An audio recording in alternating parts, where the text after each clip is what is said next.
Ever since I turned 13, everyone close to me has had an encounter where they've seen or spoken to me while I wasn't actually around. It all started one day after school when I decided to hang out at a friend's house instead of catching the bus home. I stayed there for a few hours before walking back. When I got home, I heard my mom talking to someone upstairs, which was strange since we usually had the house to ourselves. Curious, I turned the corner to see what was going on and saw her looking into my room, having a conversation. Naturally, I asked who was over, and she nearly jumped out of her skin, turning pale as a ghost. At first, she claimed she was on the phone, but later confessed that she had thought I'd been home since school had finished and was trying to wake me up from a nap. A few years later, I got into my first serious relationship.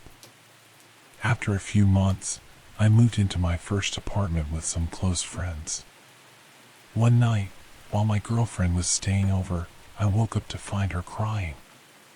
When I asked what was wrong, she told me that she had gotten up to use the bathroom. As she came out, she saw me walking down the hallway toward the stairs. She thought I had just woken up after she got out of bed and went to get a drink. But when she turned the corner, she saw me still lying in the same spot, sound asleep. Not long after, my roommates started experiencing similar things, mostly at night. This has continued throughout every relationship and close friendship I've had, to the point where I now have to mention it to people, though it's hard to sound sane while I explain it. The most confusing part is that I've never personally experienced any of this. The only time I'm aware of it happening is when I'm comforting someone who saw whatever it is that they think they saw.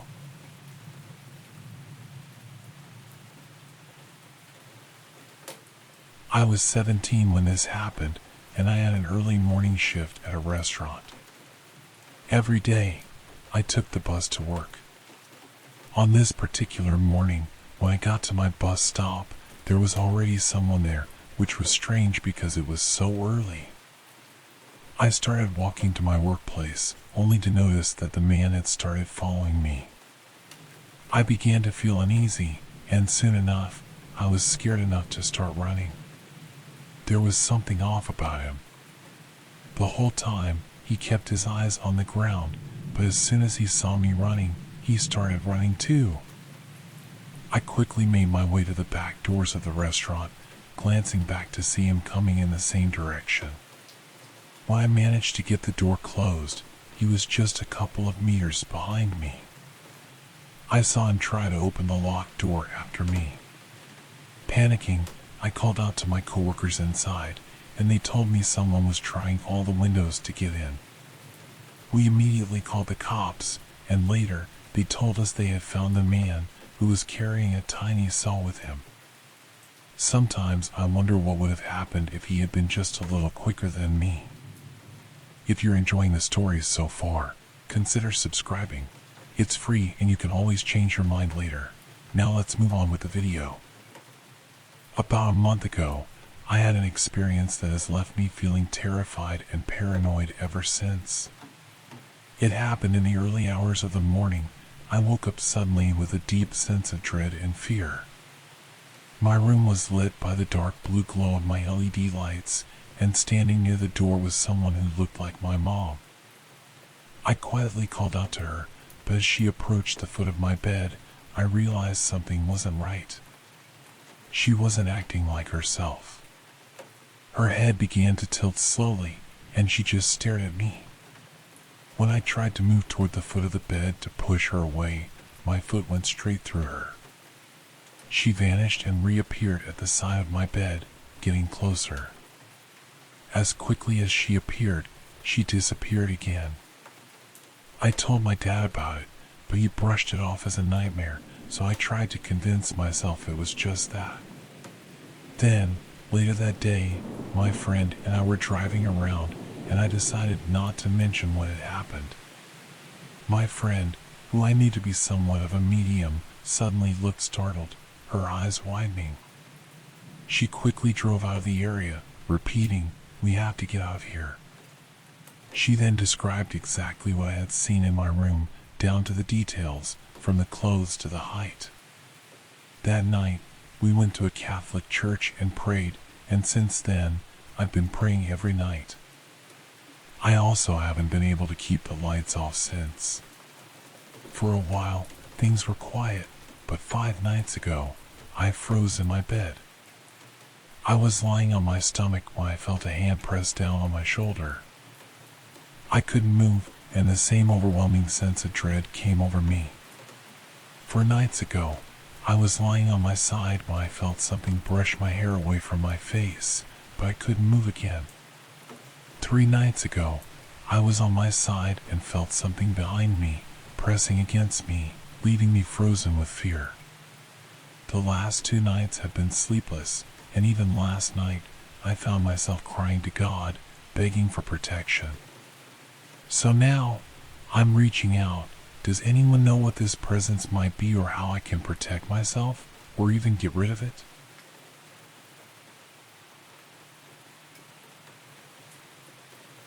This happened around 15 years ago when I was 21 and living in my first apartment, a small bachelor unit in a pretty rough neighborhood.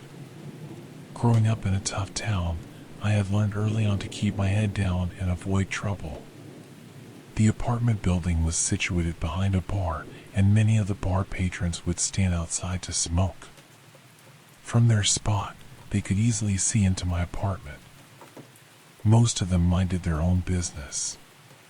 Some would nod or say hello when I passed by, but there were never any problems, at least not until one evening.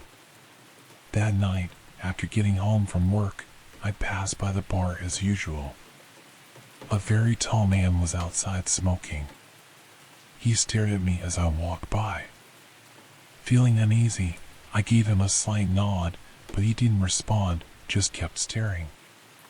It made me uncomfortable, but I shrugged it off and went inside. About an hour later, there was a knock at my door. This was strange because you needed to be buzzed into the building.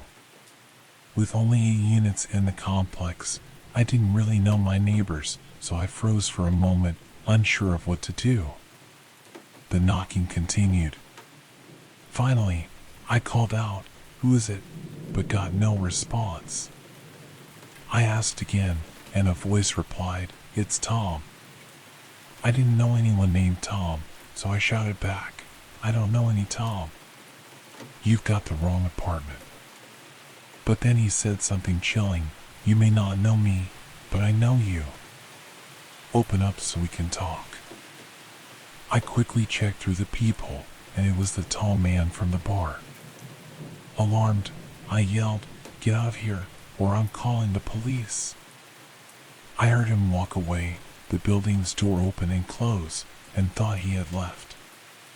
But when I peeked out the window, he was standing in the parking lot, talking to himself. At this point, I was panicking. I called my landlord, who lived in the building next door. He told me to call the police and said he and his brother would come over to check things out. I called the police and explained the situation. They said a car was on the way. Meanwhile, my landlord and his brother went to the parking lot. I watched from my window as they approached the tall man. The moment he saw them, he bolted. They tried to chase him, but he got away. About 5 minutes later, the police arrived. I gave them a description of the man and recounted what had happened. The officers seemed visibly concerned and told me, "We've had reports of a man matching that description who's been sexually assaulting women. Thank God you didn't open the door." A few days later, the officer called me with an update. As part of their investigation, they had spoken to the bar's owner, who called the police when the tall man showed up there again. The police responded and arrested him. Turns out, he was the guy they'd been looking for all along.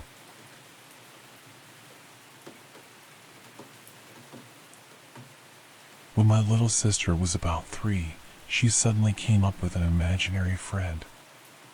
At the time, I was a tween and honestly, I was pretty relieved. It gave her something to focus on besides me, considering I was always her built-in babysitter. I'd much rather be watching TV than constantly entertaining a toddler, so I encouraged her to play with her new friend. She giggled away in the living room for hours while I supervised in peace. My parents were a bit surprised at how attached she became to her friend, but my mom just found it amusing and would chat with her about how funny it all was. Neither my mom nor I had ever had imaginary friends, so we both found it interesting. My dad, on the other hand, didn't say much about it, but I didn't think anything of it at the time.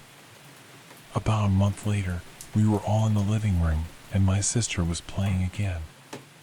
My mom was on the phone with my grandmother when she suddenly called over, asking my sister to repeat something. My dad's face went white. He had this look of absolute horror that I'd never seen before, and to this day, it's the most terrified I've ever seen him. My dad, a guy who usually wears his heart on his sleeve, ran to the back of the apartment, and I followed him out of curiosity. He called for my mom, and they shut me out of the room. Later that day, or maybe the next day, my dad sat me down and told me a story. It turns out that when he was little, he had an imaginary friend named Kevy. Being the youngest of his siblings by over 10 years, Kevy was his best friend. At first, Kevy seemed normal, but as time passed, he got meaner.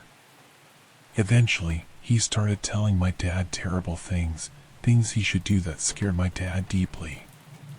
One day, my dad had enough and told Kevy to go away, and just like that, he did. My dad never told anyone about the bad things Kevy had said, not even his family, and everyone just assumed he'd grown out of it. He never mentioned it to my mom or me either, and he never told me exactly what Kevy said either. I didn't ask because I could see how terrified he was. A week or so later, my family went to great lengths to cleanse the apartment. We saged the house repeatedly, visited churches, and left cleansing tablets at every entrance. We told my sister that Kevy wasn't welcome anymore. Though she was upset at first, she eventually stopped talking about him, and we never brought it up again. It's been about 10 years now, and recently, while reminiscing with my dad about our time in that apartment, this memory resurfaced. I didn't bring it up to him, though. My family is very superstitious, so we dropped it and just kept up with the regular saging. I buried it deep in my mind, and honestly, even talking about it now feels wrong.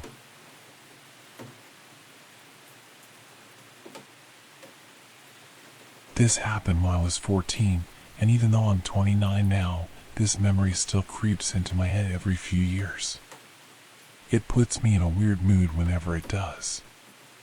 Anyway, I was out walking with a friend the other day, and I tried to hold her hand, but she thought I just accidentally bumped into her and apologized. I managed to play it off smoothly. Then, I saw a group of kids skateboarding past us, and just like that, the memory came flooding back. So, I figured I'd write it down. For the sake of this story, I'll call the kid Vinny. I grew up in a small town where the same kids you went to kindergarten with were usually the ones you graduated high school alongside. New faces were rare, so when Vinny transferred to our school midway through the year, it caused a bit of a buzz. At 14, I was kind of a dork but also had a bit of a smart aleck streak, which somehow made me oddly popular. Vinny, on the other hand, always seemed to sit alone during lunch. One peculiar thing about him was how visibly annoyed he'd get when people asked if he skated. Naturally, I saw that as a challenge and decided to press his buttons. It worked. The first time Vinny and I shared a class, I remember the teacher asking him if he'd gotten his books yet. He replied, "My wife hasn't confirmed my schedule with the office yet." Everyone cracked up. A 14-year-old with a wife? Obviously, he was messing around, but it instantly made him stand out. One day, my friends and I were skating after school and saw Vinny. I brought up the whole wife thing, and we all became oddly curious about him. It took about a week of us letting him tag along, but he eventually became part of our group. One of my buddies suggested we crash at Vinny's house that Friday night. We rotated sleepovers anyway for skating, gaming, and, well, smoking. Vinny seemed hesitant at first, something I now wish I'd noticed more.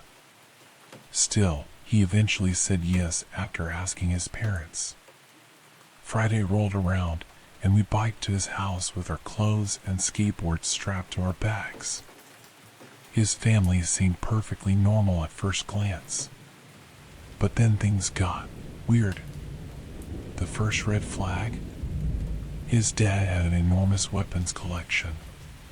Back then, I thought it was insanely cool.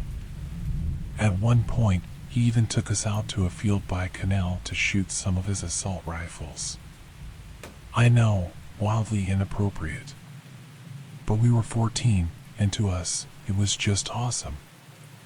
Looking back, I can't believe how nonchalantly we treated something so strange. But things only got weirder from there. That was definitely unsettling, even with our parents' approval. Next, we met Vinny's wife, who was real and also 26. Considering we lived in the southern US, it was still pretty taboo. They would hold hands and show affection, which at the time we thought was kind of cool, like dating a senior when you're a freshman. The only difference was he was still in high school, and she was paying taxes. Things got weirder when Vinny's dad put his arm around both his wife and a girl who couldn't have been much older than us, who turned out to be his other wife. We then spent 2 hours praying with the family in the living room. I was raised Catholic, but I couldn't figure out what religion they were following. Once that was done, we went outside to skateboard. A few minutes later, his dad came out and ordered us back inside. Vinny's mom made us wait in line for the bathroom to take a bath, and I still feel uneasy about it. We weren't allowed to drain the water, and I was the last to bathe. Also, all the mirrors in the house were covered with sheets. I didn't understand the significance of this at the time. It's easier to accept now, but still, we were told to go to bed even though it was still daylight. Vinny went to bed with his wife, and the rest of us lay in a single queen-sized bed, talking about how much we weren't enjoying ourselves. The final straw was hearing Vinny's parents, and possibly the other woman, in the next room. Around 11 p.m., we decided to leave. It was dark, and we had to ride through some sketchy neighborhoods, but we made it safely to my friend's house. Later, Vinny's mother called our parents and left some cryptic messages that hinted at trouble. A week later, Vinny was pulled from school, and we never saw him again. I still don't know what that family was involved in. Maybe it wasn't as strange as I thought back then, but it left us feeling so uncomfortable that we had to leave. I don't have any issues with religion, but whatever they were practicing didn't seem right. Out of curiosity, I searched for Vinny on Facebook. All I could find was that he, his mother, father, and one of his sisters had died. There were no public records about how or when they died, or if it was at the same time. It was such a bizarre experience, and one I'll never forget. It's something I still think about sometimes, and I felt it was worth sharing. I do wish I knew more about what happened to them, but I guess I may never find out.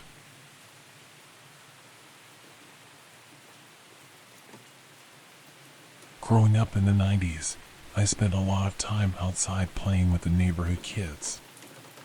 I didn't live in the best area, so I couldn't go off exploring, but all my neighbors had kids my age except for one. This was an old house with a garage across the yard, and the windows were piled so high with stuff that you couldn't see inside.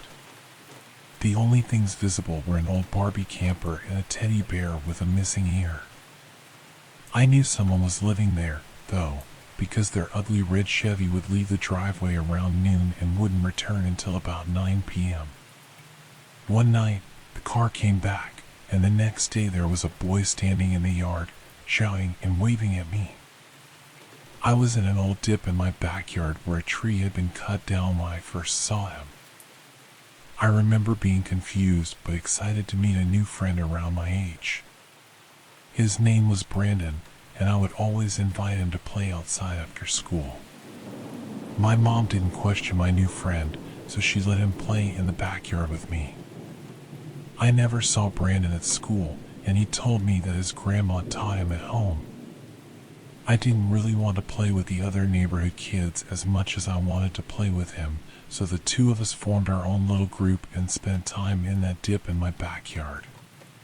No one really questioned it until one day, I told my mom that I wanted to have school at my house like Brandon. She finally asked where I had met him, and I told her he lived in the messy house on Harrison. I remember her face going from confused to concerned at first, but then she laughed and told me I was being ridiculous.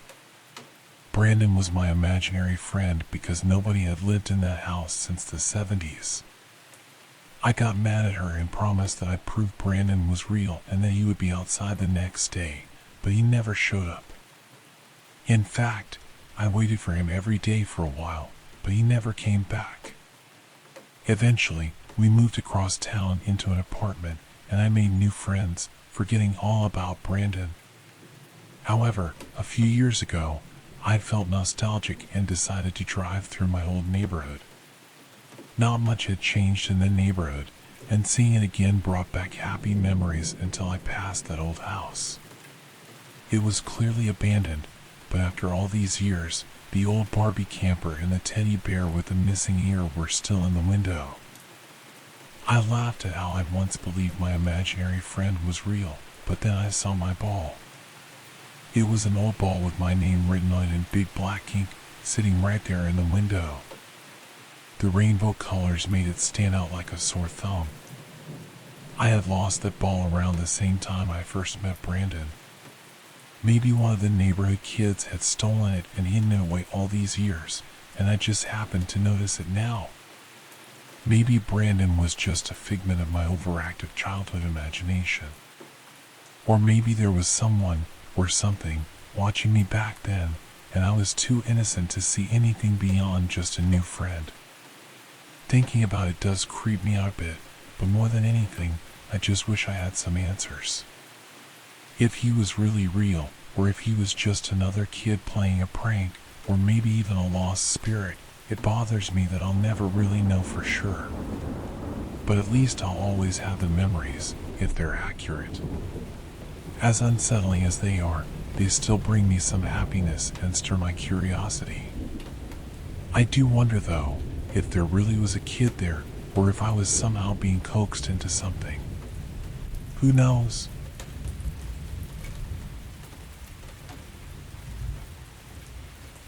My parents were away for the weekend celebrating their wedding anniversary, so it was just me at home.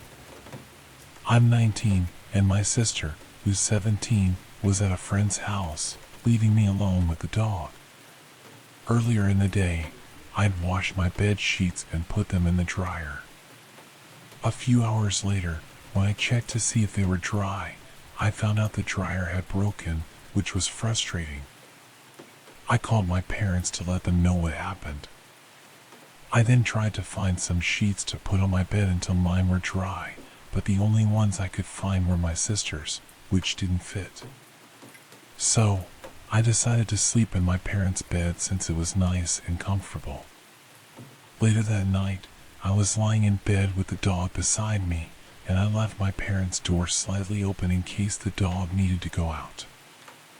I was watching YouTube on my phone, waiting until I felt tired enough to sleep, when suddenly I got a strange feeling. It was like someone was watching me. It was a weird and unsettling sensation, but since I had the dog with me, I wasn't completely scared or alone. I turned on the lamp and tried to fall asleep since my phone was about to die. It was almost 3 a.m. at that point. I woke up around 2:55 a.m., which is unusual for me since I don't typically wake up at random times. I glanced over at the dog, who was sleeping at the bottom of the bed, and then looked toward the door. To my surprise, I saw what appeared to be someone kneeling on the floor, propped up by resting on the wall. I stared at it for about a minute, trying to make sense of what I was seeing, and it really looked like a person. I quickly ducked under the blanket and stayed there for a few minutes, too scared to look again. Eventually, I gathered the courage to peek, but when I did, whatever was there was gone. This wasn't comforting to me. If it had stayed, I might have been able to convince myself it was just a shadow or something else in the room. The fact that it was gone made me think that there might have actually been something there. After that, I couldn't get back to sleep. I finally managed to doze off around 5 a.m., and since then, my sleep schedule has been all messed up. I'm still not sure what that was all about.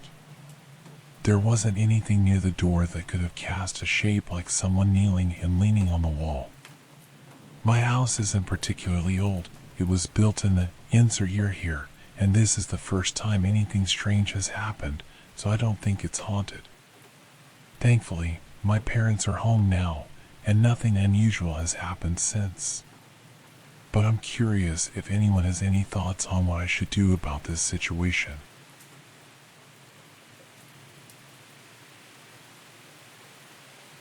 In 2019, I bought tickets for my sister and me to see 21 Pilots in Oklahoma City. At the time, I was a 20-year-old petite woman and a huge fan of their music. Determined to get good spots in the pit, I made my sister pack up and join me at the venue at around 2 or 3 a.m.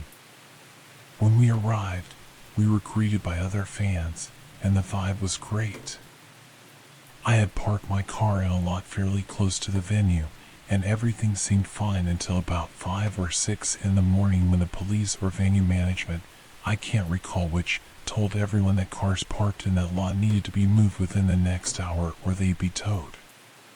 By that point, venue staff had already organized the line leading right up to the door.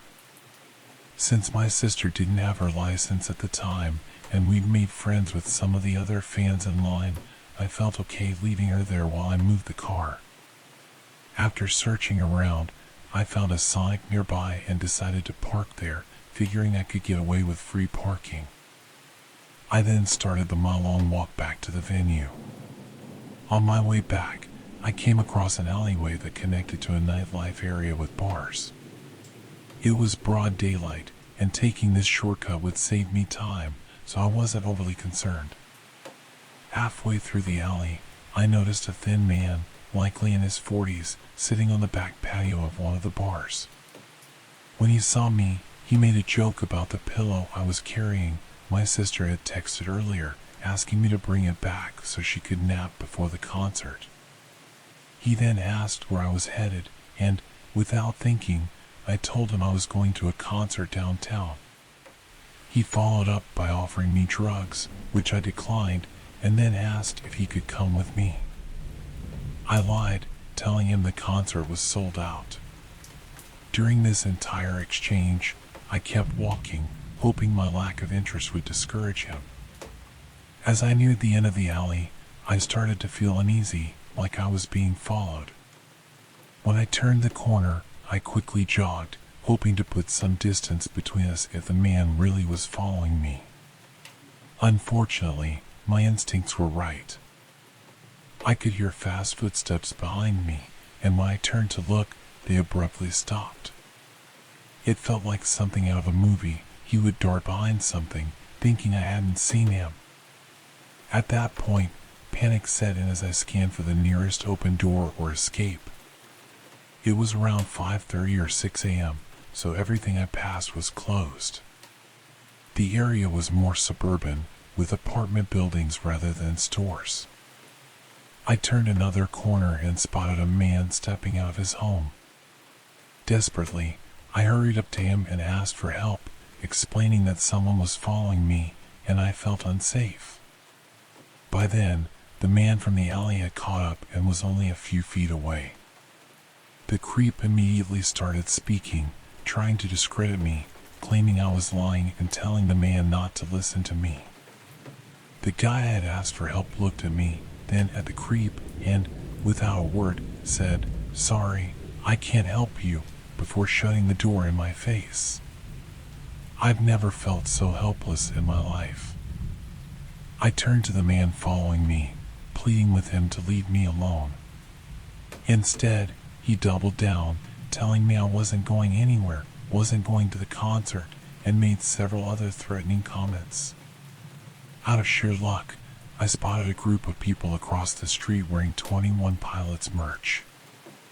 I sprinted toward them, quickly explaining what was happening, and asked if I could walk with them to the venue.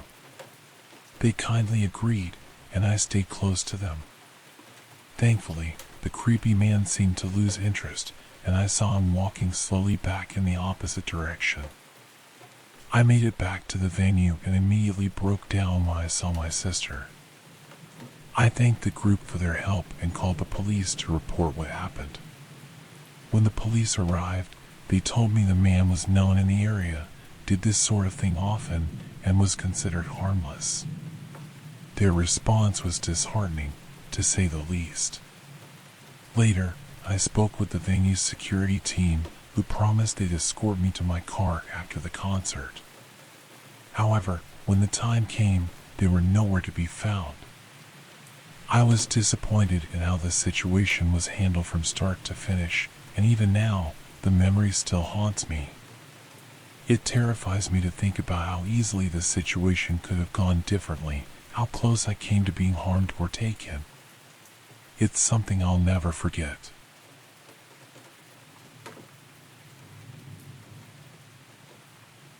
This took place years ago in New York City, when I was a freshman in college. I was out partying with some friends that night. I wasn't drunk or on any hard drugs, but I did smoke a blunt or two. Around 3 a.m., we split up, and I got off the train to walk home. That night, I had to take a longer route because some train lines were under maintenance. When I got off the train, I realized I had to walk past the cemetery, and it made me feel a bit uneasy. It wasn't out of fear, just the typical cemetery is spooky feeling. Anyway, about 10 blocks later, I'd be home. I'd often see trucks parked by the cemetery, and since it was a desolate area, I assumed truckers used it as a place to rest before continuing their routes.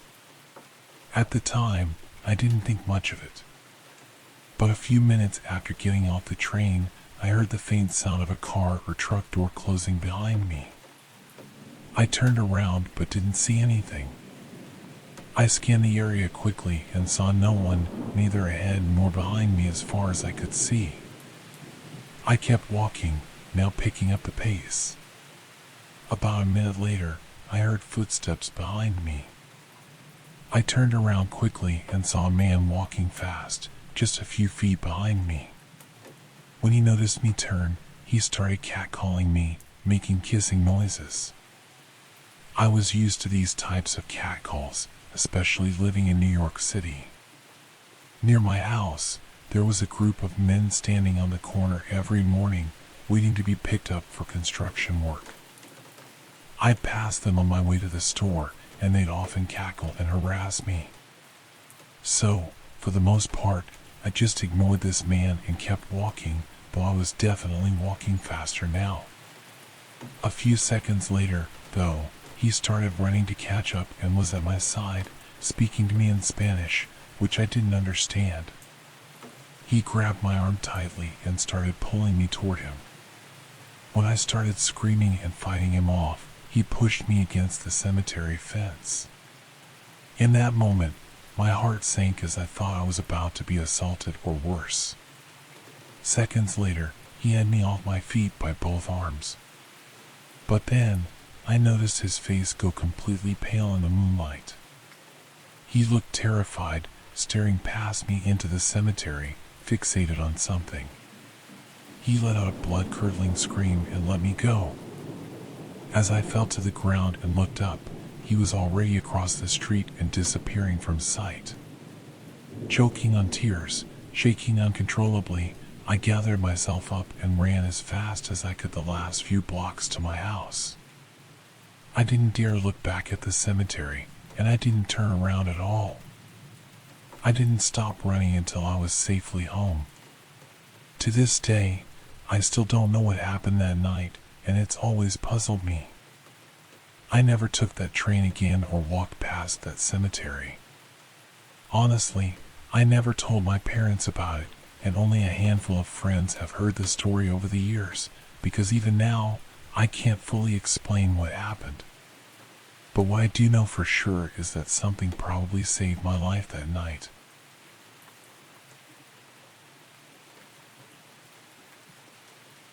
In October 2004, I lost a cousin I was very close to due to an accidental overdose. His brother, Mick, and I share an even deeper bond. Being close in age and practically raised under the same roof, we grew up more like siblings than cousins. One day in February 2005, Mick called me, sounding deeply upset about a phone call he had received. Concerned, I told him to come over so we could figure out what was going on. When he arrived, he looked pale as a ghost and was visibly trembling. Once he managed to calm down, he explained what had happened.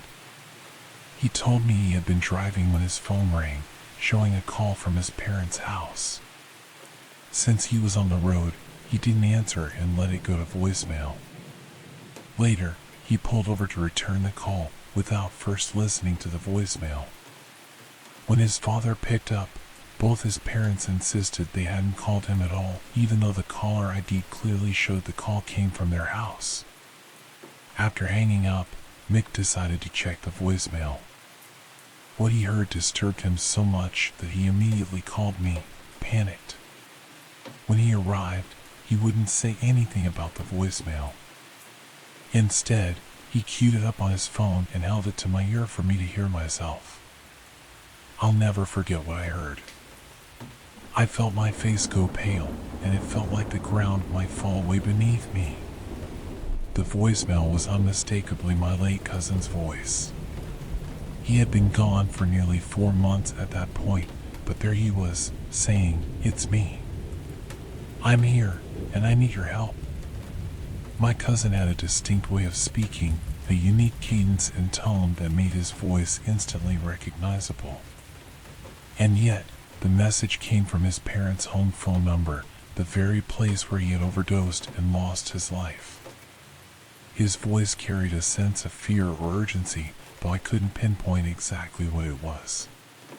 Tragically, 11 years later, a fire destroyed the house, along with the voicemail we had saved from Mick's phone onto a computer. Despite losing the recording, that experience left an indelible mark on me. It profoundly changed my life, and ever since, Mick and I have been deeply involved in researching the paranormal. That voicemail was the reason I became a paranormal investigator. I understand that skeptics might not believe my story, but I wanted to share it to explain how I started this journey. I'm also curious, are any of you into the paranormal? If so, what inspired you to get involved? I'd love to hear your experiences if you're willing to share.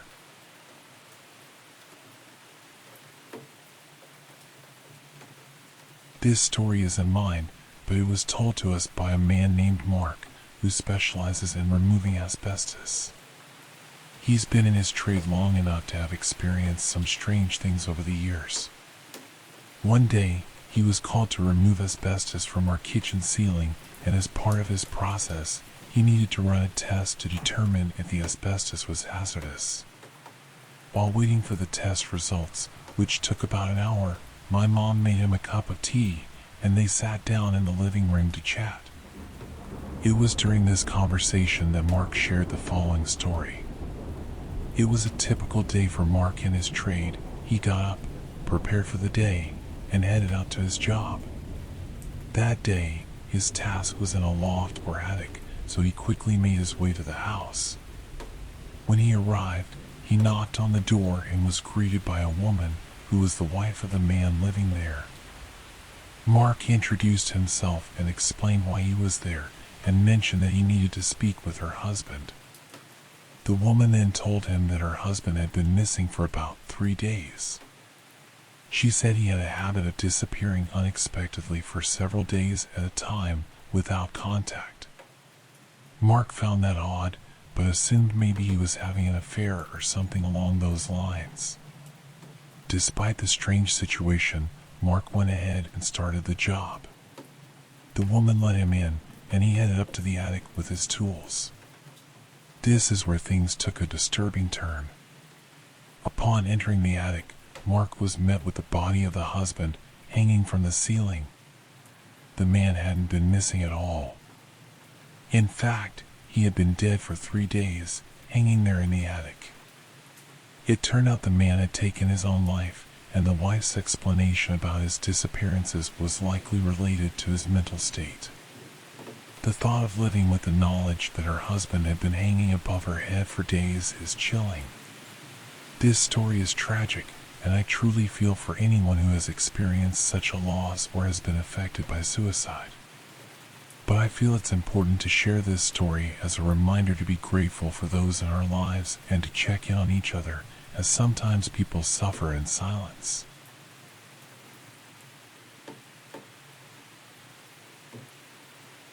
I'm a 20-year-old woman, and I live with 2 other women. Our boyfriends come over often.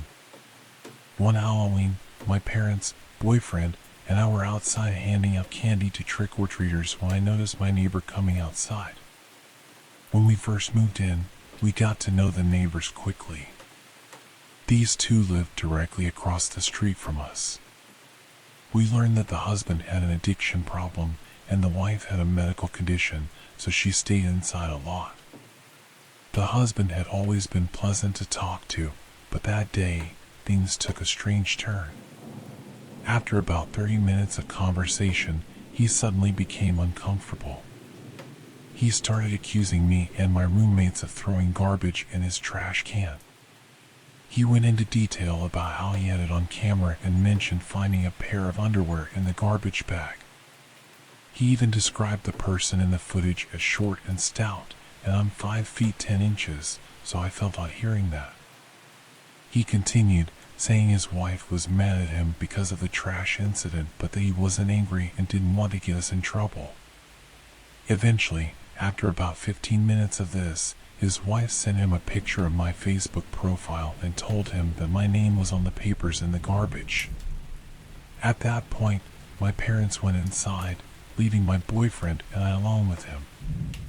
He insisted I was the one who had thrown the underwear out and kept asking why I put them on top of the trash. But neither my roommates nor I had ever thrown anything in his can. The situation got even creepier when I found his wife and his Facebook pages and blocked them both. Apparently, she had tried to call the police about it. My parents didn't think much of it, but I felt really uncomfortable. I'm still not sure what to make of the whole thing. What do you think?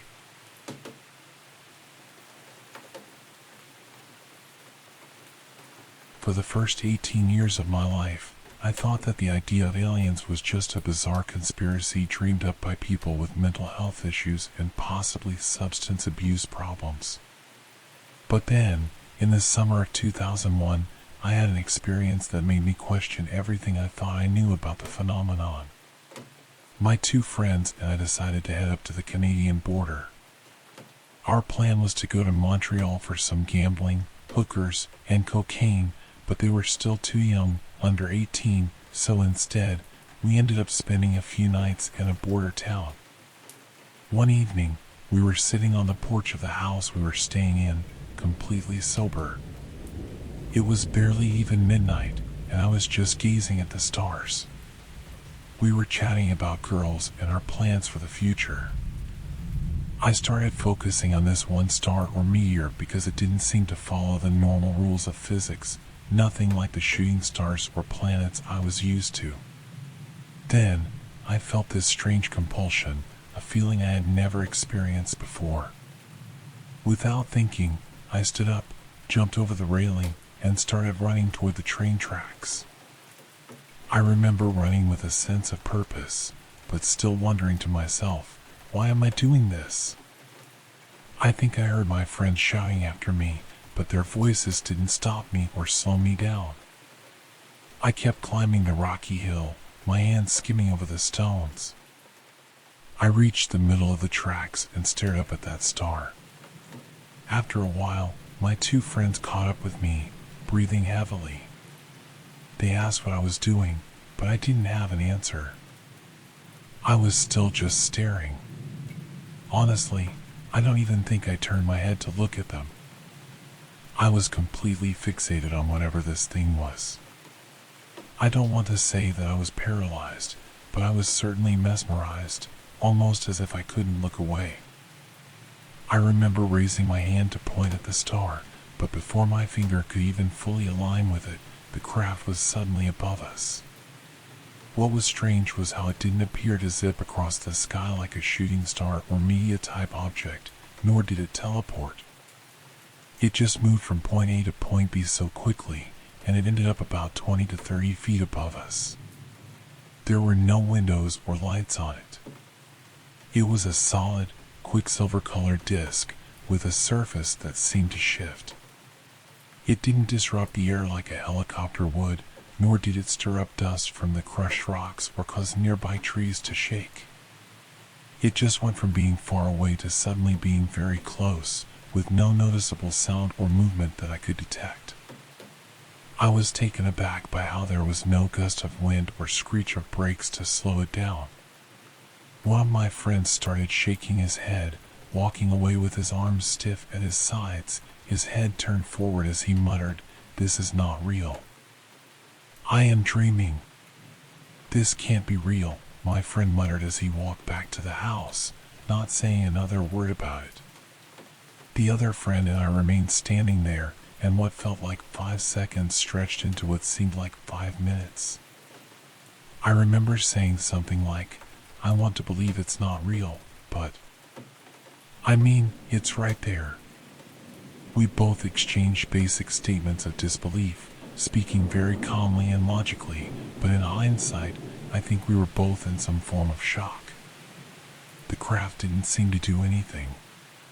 We didn't see any aliens, and as far as I know, we weren't abducted.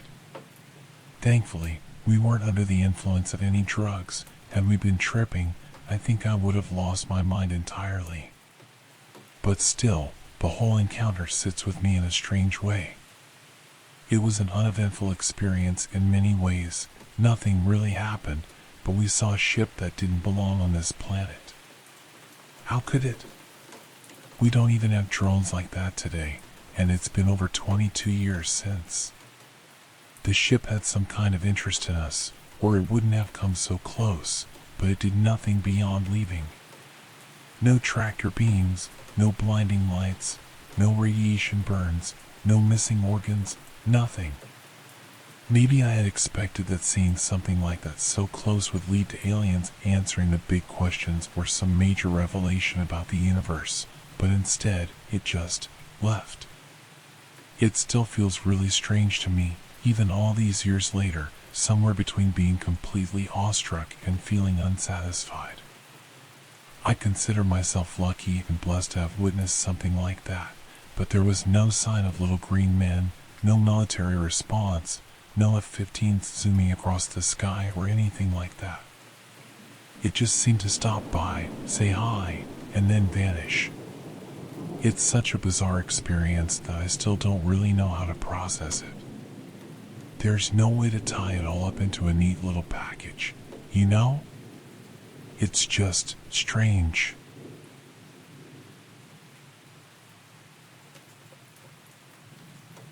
I was on an ocean crossing from San Pedro, California to Pepita, Tahiti, aboard a 60-foot sloop. We set sail in early July for a 5,500-mile journey. The crew consisted of me, the first mate, another crew member, and a first-time captain. I was in charge of the night watch along with the other crew member. On the 12th night, we were over 1,000 nautical miles away from land. There were no ships on the AIS for over 100 miles. It was around 3 a.m., just 2 hours before my shift ended, and our policy was to only use red light in the cockpit to preserve our night vision in case we needed to make repairs. I was focused on the navigation when I suddenly felt like something was watching me from the back of the ship. Out there, you don't interact much with anything other than the crew, so you can tell when there's another presence. It happens often when whales or dolphins are nearby, and it's hard to explain unless you've felt it yourself.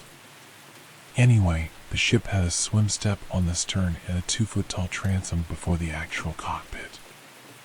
I looked back at the stern and saw a dark, shiny figure crouched on the swim step, with only its forehead, eyes, and hands visible. It was staring intently at me, its beady eyes reflecting the red light from the cockpit. I froze, and after locking eyes for a few moments, I quickly looked ahead at the navigation screen. A moment later, I heard a splash, and when I turned around, the figure was gone. The crew member with me hadn't seen it, and I didn't mention it for a couple of days.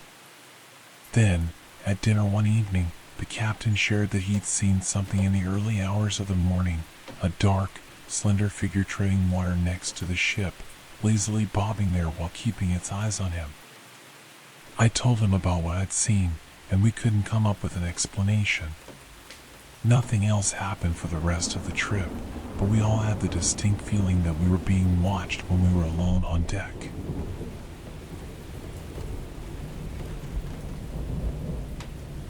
To begin with, I want to say that I've never seen anything like this before. I was 15 years old at the time, pet sitting for a friend in Benson, Arizona. Their property was huge, with about 75 acres of land, and their house was situated right in the middle of it all, about a 15-minute drive from the nearest road.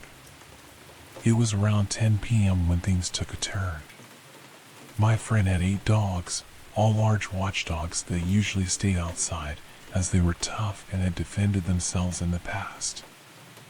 I was inside their small house making food when I suddenly heard the biggest dog squealing in a way that sounded scared and pained.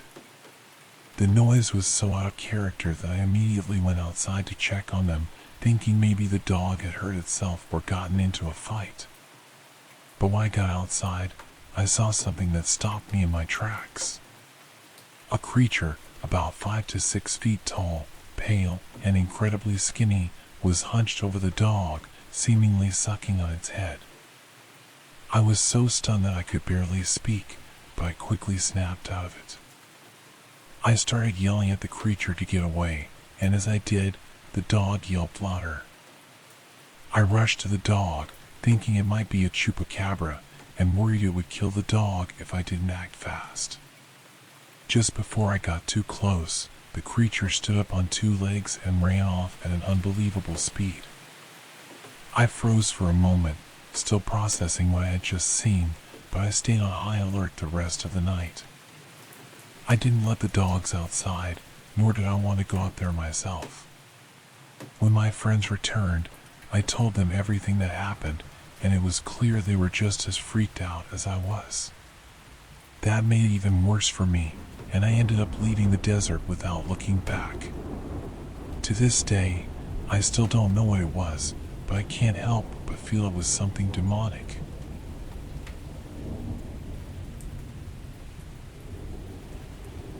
This is a long-running experience that's been happening in my life for about 10 years now, and I'm sorry for how lengthy it is.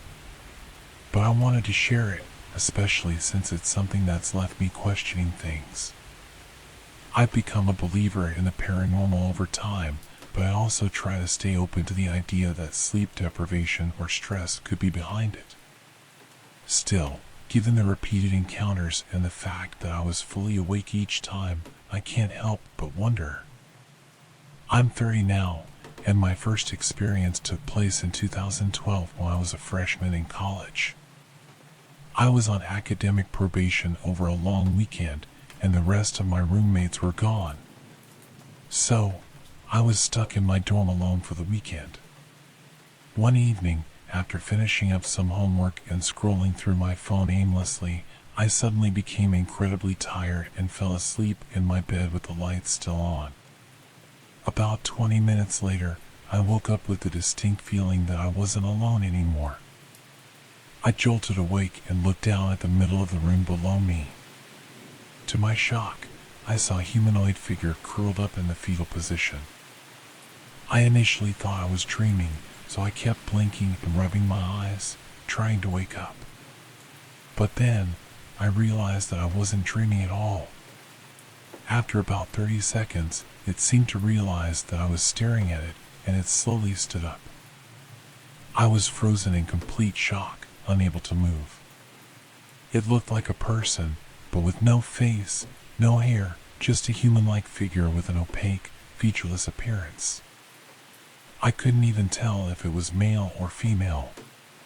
It was about 5 feet 9 inches and moved slowly toward me. It didn't feel malevolent, but I wasn't about to take any chances. Unfortunately, it was positioned between me and the door, so I had to run past it to escape. I screamed for it to stop, and as it was only about 3 feet away from me, I jumped off the bunk bed and bolted past it. It didn't try to reach out or stop me, though, and I ran down the hallway of the dorm with adrenaline coursing through me. Since it was a weekend, hardly anyone else was around. After I calmed myself down, I found a friend who was still on campus. I didn't tell anyone what happened, not wanting to sound crazy. I convinced myself it was just stress and exhaustion, but I still had to go back to my room and sleep alone. After gathering the courage, I returned to my room a few hours later. There was nothing there, so I stayed up with the lights on the rest of the night, feeling uneasy, but nothing else occurred. And that was the end of it, until 2013. After my roommates and I switched rooms, things seemed to settle down for a while. Each year, we'd have to switch rooms, so it wasn't too unusual.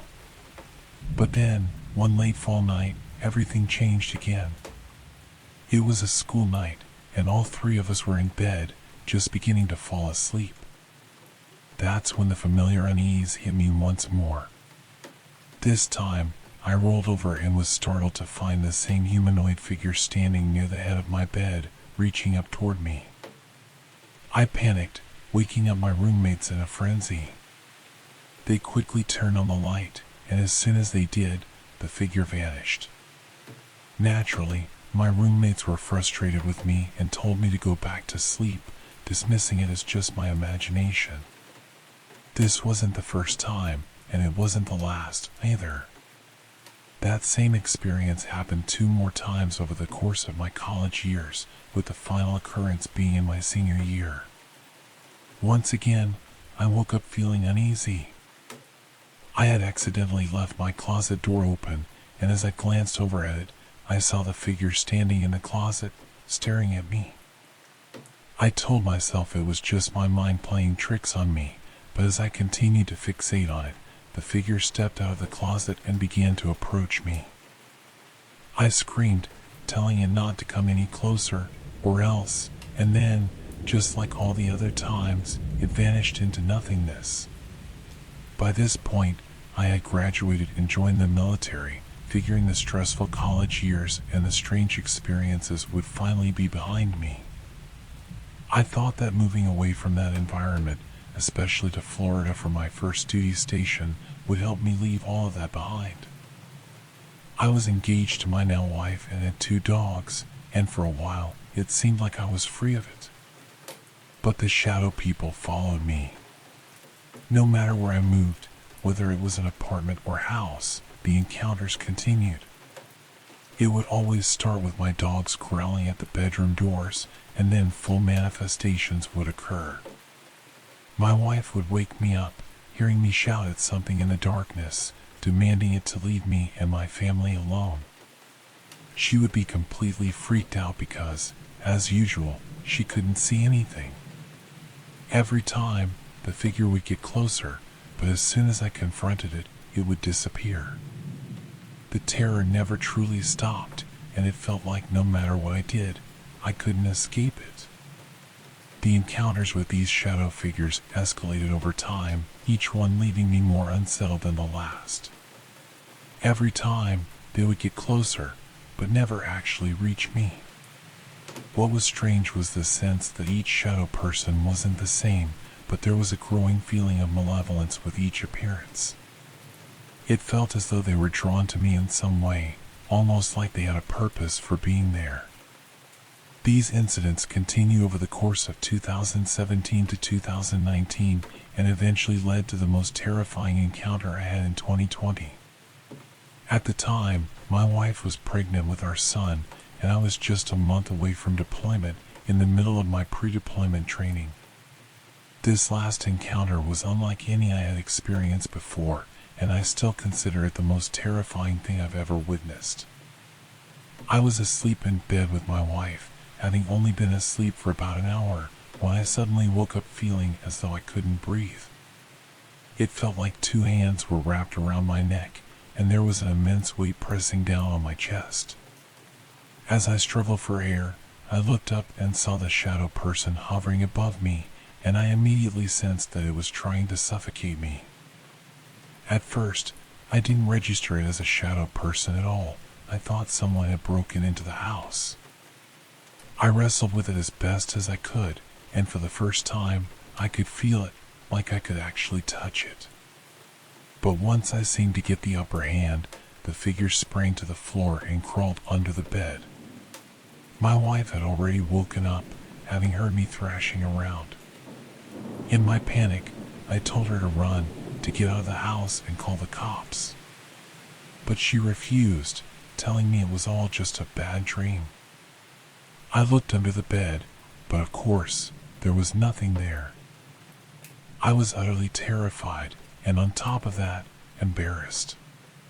My wife insisted it was just stress from my upcoming deployment. After that night, I saged the house and worked on dealing with the stress, hoping it would end the experiences. Strangely, that was the last encounter I had, and nothing else has happened since. Now, I'm aware that this could all have been psychological, but the feelings and fear I had during those encounters were so real. I wasn't half awake during any of them. I was fully conscious and aware. I don't suffer from sleep paralysis or sleepwalking, and I've always been wide awake for these events. And the fact that my dogs would always react to something I couldn't see only adds to the mystery. Most people won't believe me, and I understand that. It sounds unbelievable, even to me sometimes. But I know I experienced, and how it made me feel. Thanks for watching. If these stories kept you on edge, make sure to like, subscribe, and hit the bell icon so you don't miss the next chilling tale. See you in the next video.